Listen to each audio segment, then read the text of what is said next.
You're in the Business Insurance Zone with me, Steve Savant, syndicated financial columnist and contributor to Backroom Technician.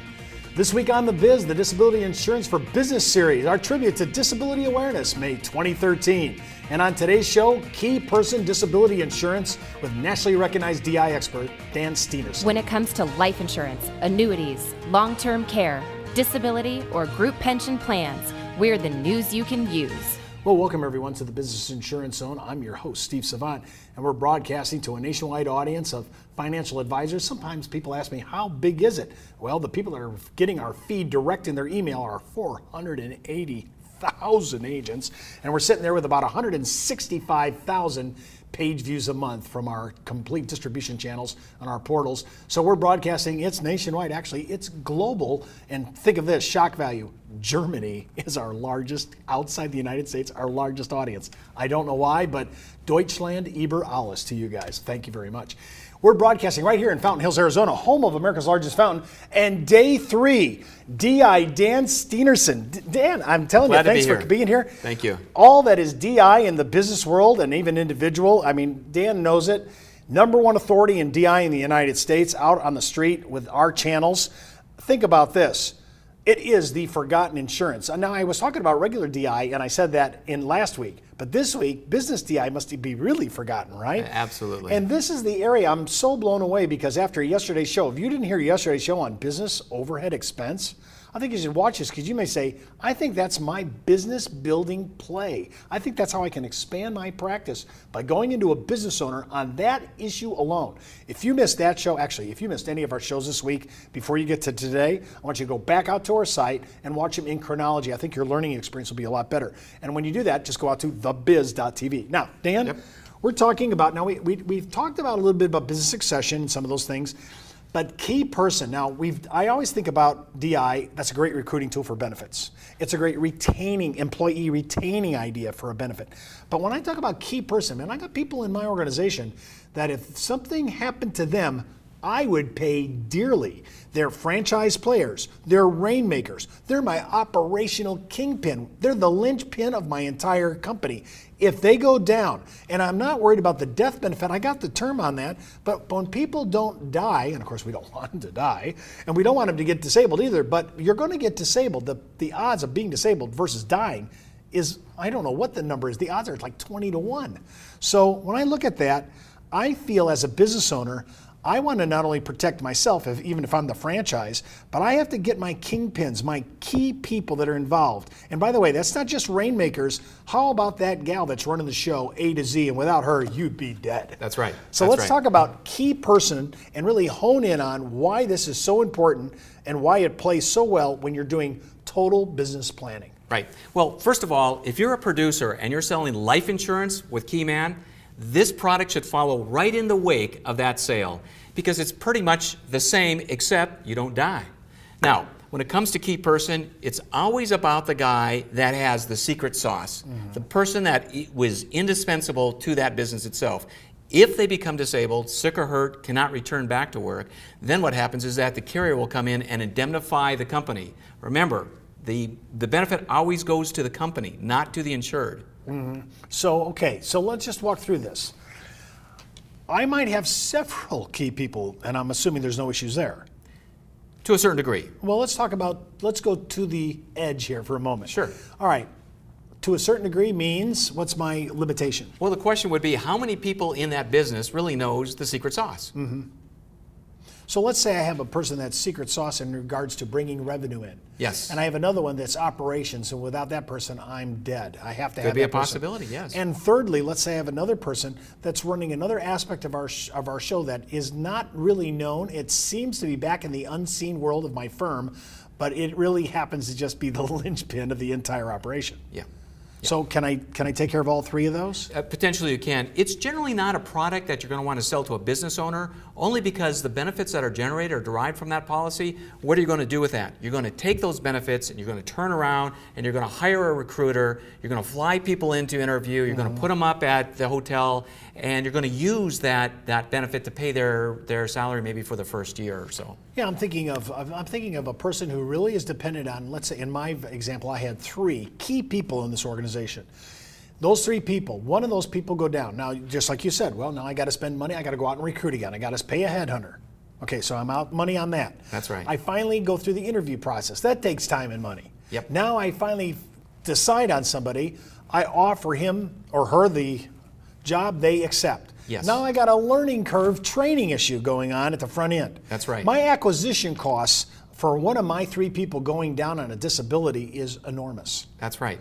And it's bad enough that you have to replace that key person, but try and replace them without the funds coming in to do those very things. Mm-hmm. Yep. Yeah, I mean, it's too expensive not to cover the franchise players, the people that are knocking it out of the park for you, whether in operations or revenue rainmaking. To me, this is a critical issue. And again, I just want to come to places where I don't think anybody's addressing it. No, I don't believe so. And again, by the way, not for a plug for one of our vendors, but Beckham Technician has an excellent piece on key person. And again, if you go out to our site, you can get the 30-day free look and pull it down. To me, I'd read that, get a good understanding, then go to Dan's section where he has a lot of stuff that he's written on this. Plus, again, we have a couple pieces on DI in this. Key people could be a real play for you to cover off and indemnify for a client who says, I could not live without these people. And this takes key person to a whole new place because generally I think about it as a death benefit issue. But most of the time, statistically, it's a disability issue. And it's a wonderful question for a producer to ask their clients. What would you do in the event that your key person became so sick or hurt and could not come back to work? I love the answer when I heard a couple years ago. I don't know our passwords. I don't know our user codes. I don't know how to get on our own website. I can't even do my email if there's a problem. I can't get it to my phone to check my email without her being there. I'm telling you, that's what we're trying to cover. Hey, when we come back from the break, we're going to continue our discussion on key person disability insurance, part of our disability series with Dan Steenerson. And don't forget to enroll in IULUniversity.com for the best training, education, and sales support when it comes to life insurance for retirement income. You're listening to the insurance industry's #1 resource for products, planning ideas, carrier information, and interviews you can use. When it comes to life insurance, annuities, long-term care, disability, or group pension plans, we're the news you can use. Did you know the average 401k runs out of money just 7 to 8 years into retirement? Time Magazine, the Wall Street Journal, and many other publications have warned of the difficulty of saving with a 401k. But what if there was a way to create tax-free lifetime retirement income with no stock market risk? Good news, there is.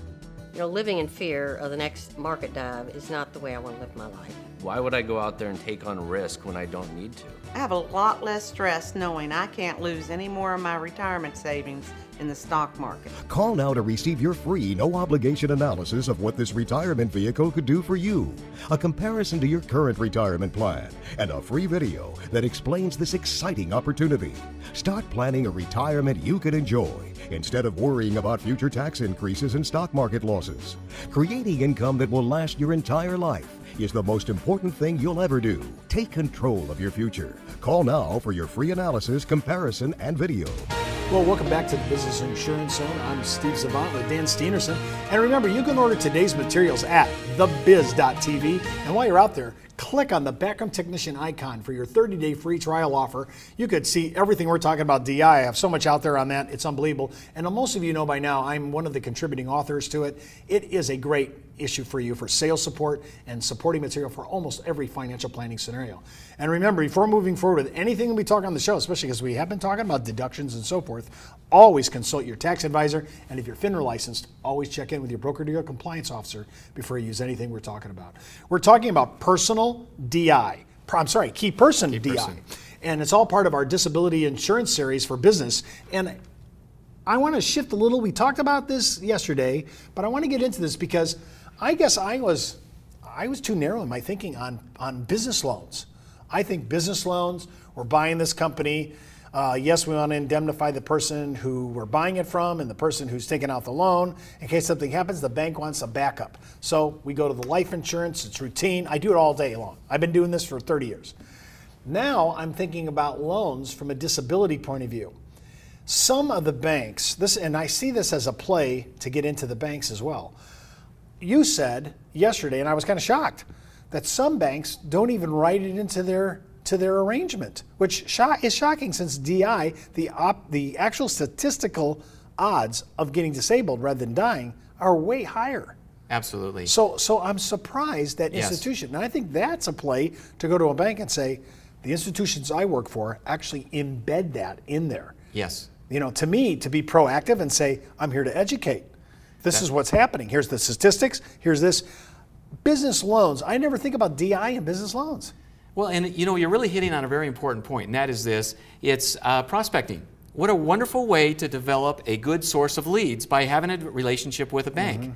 And the fact of the matter is that not all banks are going to require it, but those banks that embrace this type of loan, be it practice acquisition or refinancing on a particular business, those are the banks that are going to want to have that kind of coverage in force. Well, let me go one step further than that. I'm just trying to think of a banking institution who's already requiring life insurance as an indemnification plan, who isn't thinking about disability. It costs them nothing to have that indemnified. This is a business expense. This isn't their expense. So I don't understand why all banks, all institutions would not fold this in and embed it as part of their legal arrangement. I mean, I'm just saying off the top of my head, what would be the reason for a bank not to do it? Well, I think it's because their lending units aren't developed enough to be able to actually address something like this. They do the life insurance, but some of them will not do the DI, or it's not on their radar screen to actually do the DI product. Well, I think this is a great tool, and I'm going to make sure that this segment goes to our bank channel, because I think that's a very important issue. If you're a bank, you're a loaning institution, and you're not embedding in your arrangements, in your loan arrangements, and you don't have DI in this to protect the players on a loan, I think you're really exposing yourself to tremendous monetary liability. And one step further than that, remember, it costs you nothing to do that. We're forcing the business people to take care of this. They want the loan, they got to play this way. Absolutely, and the fact of the matter is that they'll increase the loan to cover the premium. Right. Yeah. They'll cover that as well. Absolutely. See, to me, I think we need to really be educators, and I love your idea. This could be a singular issue into the banks as a prospecting tool. Today, I'm only telling you about the bank loans that I've dealt with and the other institutions. They want to know, what are their competitors doing? What can they do to indemnify themselves? What can they bring their board that really makes the bank safer and insulates them from liability? I think that's a huge issue. I do believe so. So let's talk about it a little bit more. Okay, now on loan, I'm assuming that there might be caps to this, right?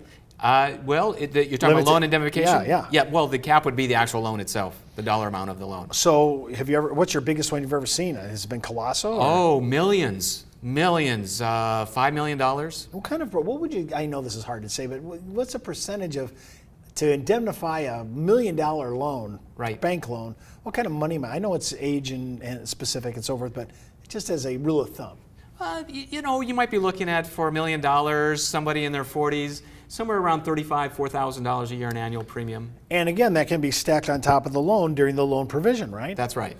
Okay, well, all right. This is, to me, this could be a way to build out your business. Everybody always asks me, Steve, you got anything distinctive? Got anything that'll cut me out of the pack? I think this could be a way. Yesterday, we talked about business overhead expense being that. This could be another adjunct to that, or a total way to get into banks. Now, when we're talking to banks, I'm thinking of, I want to indemnify my loan from the bank.